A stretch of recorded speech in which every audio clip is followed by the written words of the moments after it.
Welcome everyone to what I hope will be a series of videos to accompany what we're doing in class. What I'm going to try to do in these little videos is to focus on things that are occurring to me in real time for the first time as I review the material to prepare for class. Now, these ideas will generally find their way into the lecture, and my purpose in making the video is basically threefold. Primarily, it's for you guys, so that you can get a sense of how I'm trying to think things out before I come to class. It's important, I think, for students of philosophy to realize that your professors are not just rehashing things for the umpteenth time. One of the great joys of working in philosophy is that even if you're teaching Introduction to Philosophy for the thousandth time, you really are seeing new ideas in the material, provided that it's sufficiently rich and thought-provoking. And that certainly tends to be the case with the materials I like to work with in class. So this is just going to let you behind the scenes a little bit so you can see the ideas that I'm trying to think about on my own before I show up in class and give a more polished presentation to you guys. The second purpose in putting these together is to kind of hold myself accountable, because there is a temptation once you've got a version of the material that works to just repeat it. So I've been teaching a course like this now for over 10 years. And I want to make sure that I am, holding myself accountable for finding new things to say, looking at the ideas from a different angle. And then finally, I'm going to post these things, so in case there's anybody out there in the ether that finds any of this useful, so much the better.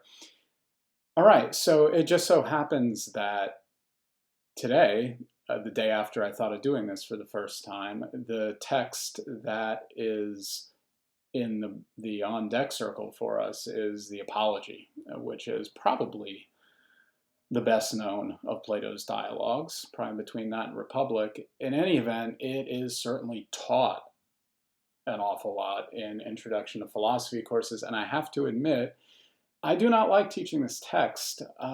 It is, of course, exciting to see Socrates put on trial. The drama is high. It seems like he throws the game a little bit, and it's interesting to think about why he does that. But I've never been a huge fan compared to the other dialogues. The arguments in Apology, comparably speaking, I don't find very rich and thought-provoking. So, the first of these videos turns out to be a challenging one for me. I struggle to find new meaning in the Apology each time I look at it. What I want to focus on, and what I'm going to try to build into tomorrow's class, is a focus on how Socrates' explicit discussion of his own form of wisdom, which he calls human wisdom, how that explicit discussion fits together with certain ideas in the Meno. In the Meno, of course, you've got these dueling arguments suggesting that virtue, human excellence, must be a kind of knowledge, and then another argument suggesting that it cannot be a kind of knowledge.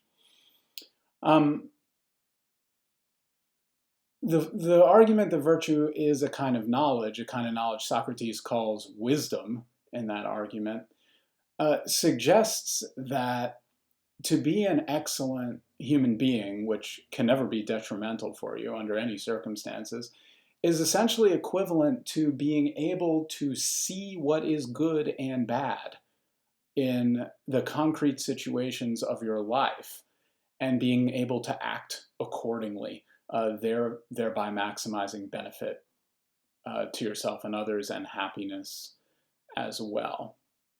Let's just consider that the ideal form of virtue. It's not a form of virtue that Socrates thinks he sees around him in the world. He doesn't see it as a force in human history up to this point, but it's pretty clear that he thinks that would be the best kind of virtue to have, virtue that is wisdom, i.e., the ability to see, to know what is good and what is bad in every situation and act accordingly. Then there's virtue as true opinion.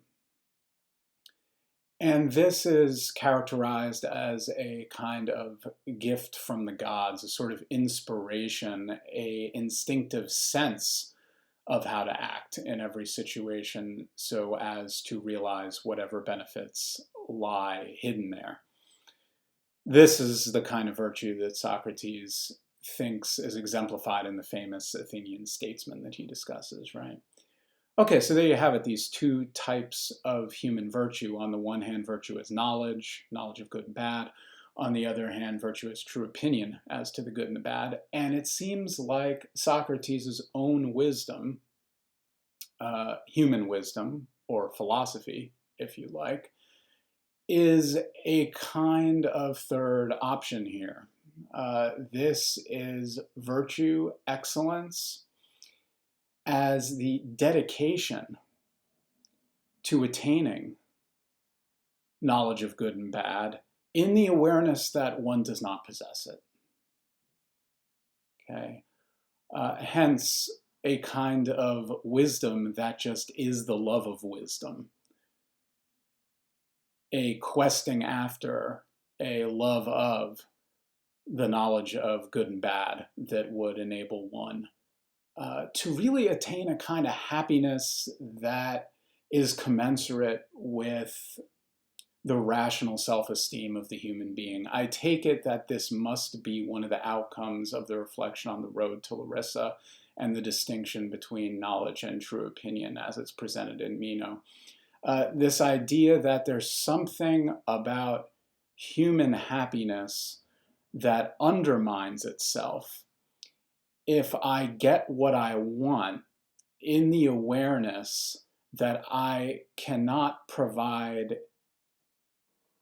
an understanding of the interconnection between my actions and its resulting in my happiness, right? So the idea would seem to be that the only kind of happiness commensurate with human rational self-esteem is a happiness that lies in doing what I see to be good.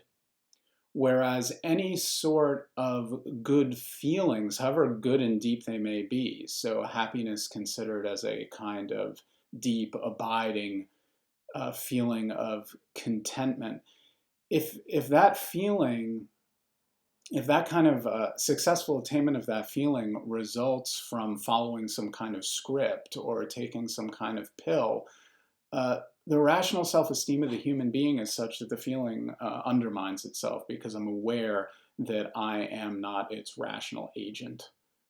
Okay. The best kind of virtue is hence knowledge. Knowledge of good and bad such that I am happy by doing what I see to be good.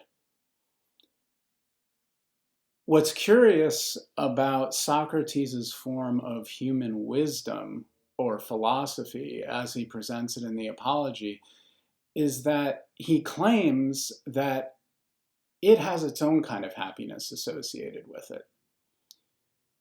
He says when he is required by the court to come up with a punishment suitable to his so-called crime, he says that he deserves to be treated to free lunch in the town hall, essentially, for the rest of his life.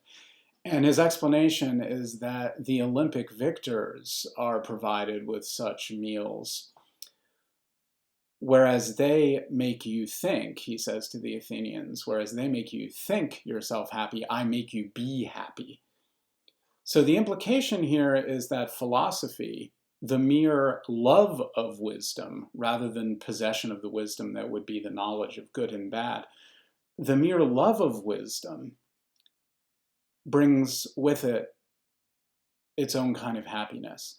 Now, this would not seem to be the kind of happiness that results from doing that which I know to be good. And Socrates drops several hints in the Apology that it's better characterized negatively as not doing that which one knows to be bad. And there are some puzzles there because Socrates, not possessing the ideal sort of wisdom, would seem not to have knowledge of what is good and bad. So it's difficult to present this new form of happiness as avoiding things which one knows to be bad. So perhaps he simply means that the bad thing to be avoided here is ceasing to philosophize, ceasing to carry out these conversations in which one passionately seeks knowledge of the good and the bad. Or perhaps there's something here about the sort of clarity of vision that would result from not fearing death.